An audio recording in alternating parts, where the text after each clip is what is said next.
तय करना होगा क्या हम चैलेंज उठाने के लिए तैयार हैं? तैयार हैं या नहीं है? ऐसे मुट्ठी बंद करो अगर तैयार हो तो। अगर तैयार हो तो ऐसे मुट्ठी बंद करो।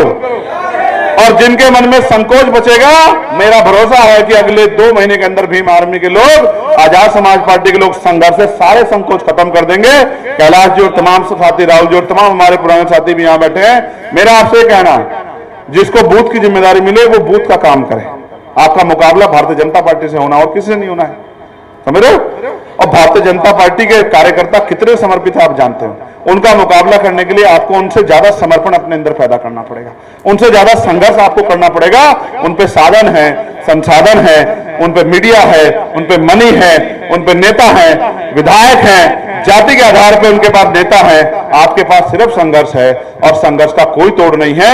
मैं अपने बहादुर योद्धाओं को जानता हूं, जब वो मोटरसाइकिल पे घूम घूम के बड़ी से बड़ी चुनौती को स्वीकार कर सकते हैं तो उनके लिए यही एक चुनौती है। क्योंकि आज मैंने आपकी आंखों में तकलीफें देखी, आंसू देखे, आज मैंने आपके दिलों में दर्द देखा, आपके मुरझाए हुए चेहरे देखे।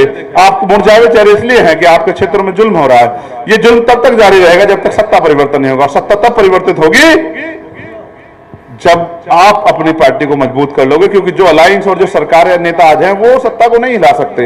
ये आपने 2022 में भी देख लिया। जो गठजोड़ अलायंस का हमने बनाया है नगीना में, वही अलायंस का गठजोड़ अगर आप यहां बना लो तो बताओ कामयाबी मिल जाएगी नहीं मिल जाएगी? तो वो नारा जो है, वोट हमारा राज तुम्हारा, वो सही हो जाएगा नहीं हो जाएगा? तो इसलिए मैं आपसे आग्रह करता हूं, जिसकी जो ड्यूटी यहां जो भी प्रभारी और प्रदेश की टीम जो जिसको लगाएगी वो उसी ड्यूटी को अदा करे, उससे बाहर ना जाए। जिला अध्यक्ष जी को भी मैं बधाई देता हूं और भीम आर्मी के जिला संयोजक जी को बधाई देता हूं और विधानसभा अध्यक्षों को भी, कमेटियों को भी। लेकिन मैं फिर कह रहा हूं, हर एक व्यक्ति की जिम्मेदारी इंपॉर्टेंट है, बूथ वाले की भी, सेक्टर वाले की भी, विधानसभा लेवल की भी, जिला लेवल की भी, और तमाम जो बिना पद के लोग हैं उनकी भी जिम्मेदारी अहम है। अगर आपने काम करके दिखा दिया तो हमारे साथी ने कहा, निजाम भाई ने, कि भाई हम 32 में चीफ मिनिस्टर बनेंगे। मैं आपको विश्वास दिला कहता हूं, आपने इस सरकार को समझा? अभी जो केंद्र में बनी, इस सरकार में 2 नेता हैं, एक का नाम है नीतीश कुमार और दूसरे का नाम है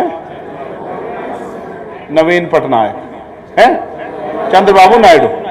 वो दोनों नेता क्या हैसियत है इस समय देश में, आप समझते हो क्या हैसियत है?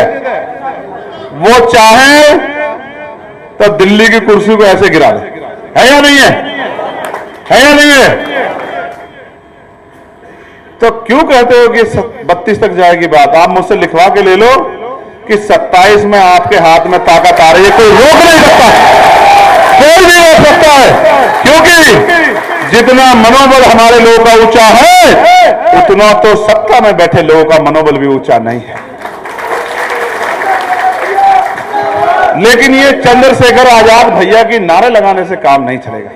ये चलेगा जिसको जो जिम्मेदारी दे दी जाए वो अपनी जिम्मेदारी को बिल्कुल जिम्मेदारी से निर्वहन करे, तब ये काम चले। और देखो, एक बात मैं आपसे कहता हूं, जिन लोगों को आपके आगे बढ़ने तकलीफ होगी वो आपके साथ वाद विवाद करेंगे, इस तरह की उल्टी सी बात। झगड़ा नहीं करना है किसी के साथ, झगड़ा करने को इस तरह समझो।